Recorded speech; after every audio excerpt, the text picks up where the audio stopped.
Magandang tanghali po sa lahat. Luzon, Visayas, Mindanao, kung saan kayong dako na mundo po tayo nagbabalik dito sa ating munting channel. Samuel Soriano TV 29 para mag-discuss ulit ng another coins at ito po ay ating hilig pangulikta ng bariya. Kaya ako tayo nandito nagsiselling ng kanilang mga halaga. Ayan po. Magandang tanghali po sa lahat ng aking mga subscriber. Kung saan kayong dako na mundo po, keep safe po sa lahat and God bless. Maraming salamat po sa lahat ng aking mga subscriber dyan. Thank you so much. Yun naman pong mga senior citizen na napapadpad dito sa aking munting channel. Ayan. Kung saan naman kayong dako na mundo po, keep safe po sa lahat and God bless. Yun naman po hindi pa po nakapag-subscribe dyan at malaking tulong na po ang inyong gagawin. Tulad ng pagpindot sana ng ating subscribe button, like and share. Para ma-update po naman kayo sa mga litis ko pang gagawin mga video po. Ayan.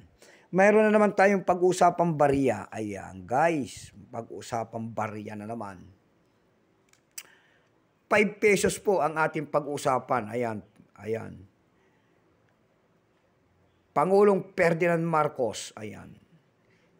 Year 1975, ayan. And then September 21, 1972. Pagkatalikod naman natin, makikita nalaglag pa ang ating dakilang Pangulo. Ayan, pagkatalikod naman po ay 5 pesos. And then, nakikita nyo po ang isang imahe ng leon, hindi agila, and then tatlong bituin. Ayan, baka ngayon lamang po kayo manood dito sa aking munting channel. Yung leon po dyan ay simbolo po ng Espanya. Yung agila po ay simbolo po ng Amerika. Yung tatlong bituin po nakasagisag sa atin yan. Tulad na lamang ng Luzon, Visayas, Mindanao. Ang Republika ng Pilipinas. Nakapalob po ito sa ang Bagong Lipunan series. Ayan. Ayan po ang Bagong Lipunan series.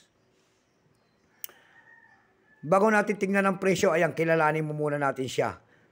Issue Philippines po, Period Republic 1946 up to date po, type standard circulation coins.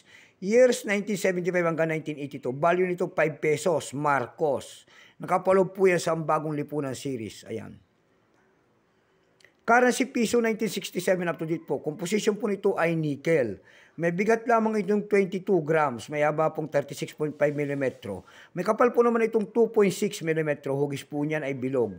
Orientation niyan ay middle alignment. Itinigil naman ang paggamit nito sa barya na ito noong January 2, 1998. Number M-4518. Reference number KM-210.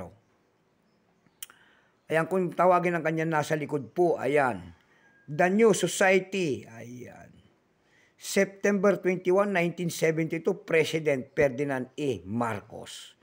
Ito pong year 1975, ito po ay 4 po na klase po ang inilabas. Pero itong hawak natin, nakapaloob po ito sa 1975, ito po ay 74%. Kung ilang piraso naman ginawa sa barya na ito, ito po ay 20 million lamang.